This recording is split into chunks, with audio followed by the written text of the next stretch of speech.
সত্য আমি বলতেই পারি, কিন্তু আমি আরেকজনের কথা কেন বলবো? এখন যে আমি করতাম আমি বলতাম যে হ্যাঁ আমি করি।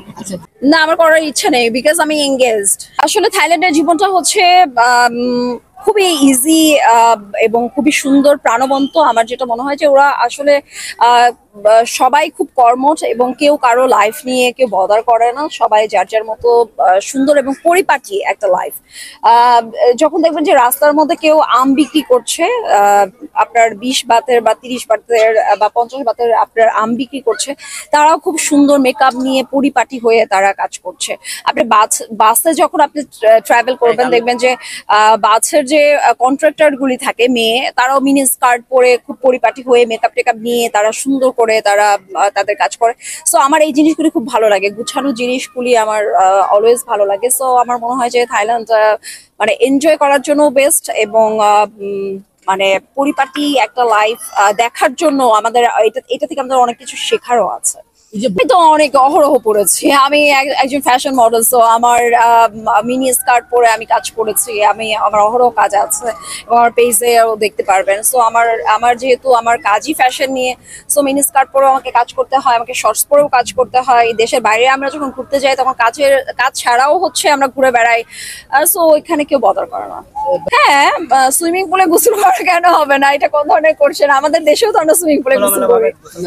সেই ক্ষেত্রে না, কিছু ড্রেসের রেস্ট্রিকশন থাকে, নট লাইক দ্যাট যে আপনার বিকিনি পরে আপনাকে নামতে হবে, বাট হচ্ছে যে কিছু সিনথেটিক কাপড় থাকে, ওইগুলি পরে আপনি পরিধান করে আপনি নামতে পারেন। সেটা সুইমিং কস্টিউম বলে। সেটা নট লাইক দ্যাট যে আপনার বিকিনি হতে হবে, সেটা শর্টসের মতো হতে পারে, সেটা আপনার ফুলও হতে পারে, বাট হচ্ছে যে ওই কাপড়ের কোয়ালিটির একটা, যেমন জিন্স পরে আপনি নামতে পারবেন না, এরকম কাপড়ের কোয়ালিটির একটা। আমাদের দেশেও তো এরকম অহরহ আছে।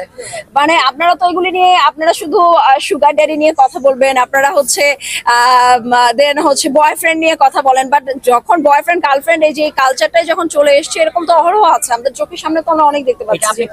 আমার মনে হয় এটা যার যার পার্সোনাল ব্যাপার, বাট হচ্ছে যে এটা না করাটাই বেটার। যার আমার মনে হয় যে বিয়ের পরে সুন্দর একটা লাইফ লিড করা যায়, সো এটা করাটাই বেটার। আগেই যে সবকিছু হয়ে যায়, এটা আসলে এটা এখন যার যার ব্যক্তিগত ব্যাপার ভাই, আমি কি বলবো? এখন আমার তো সেখানে কিছু করার নেই, এখন আমি যেমন আমি তেমনটাই বলবো। সো আমি যেটা পছন্দ করি না সেটাকে আমি ডেফিনেটলি আমি অ্যাপ্রিশিয়েট করতে পারি। ভাই আমি কেন দুই একজনের মানে নাম বলতে যাবো বলেন তো? এখন যদি আপনিও থেকে থাকেন, আমি কি সেটা জানি? আপনি কি আমাকে বলবেন? তো আমি যেটা দেখেছি, আমি অনেককে চিনি, জানাশোনা আছে, আমি আপনাকে আমি কেন আমি অন ক্যামেরায় আমি নাম বলতে যাবো?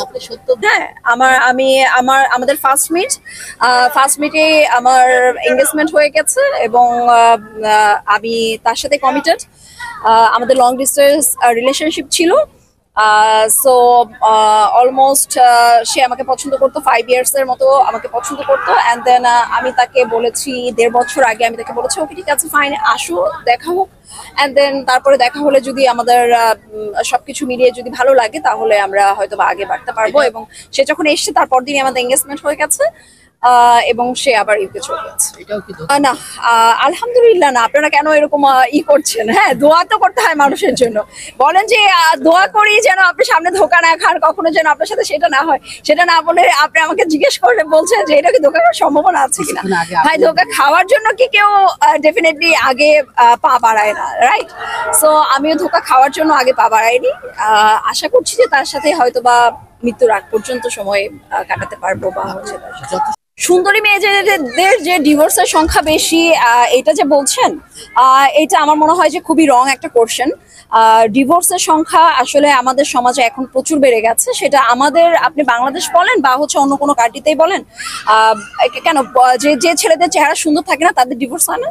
তাদেরও তো ডিভোর্স হয়। তো এটাও তো বলতে পারেন যে ছেলেদের ক্ষেত্রেও তো সেটা হতে পারে, ছেলেদের সুন্দর ছেলেদেরও হতে পারে। আসলে ডিভোর্সটা হয়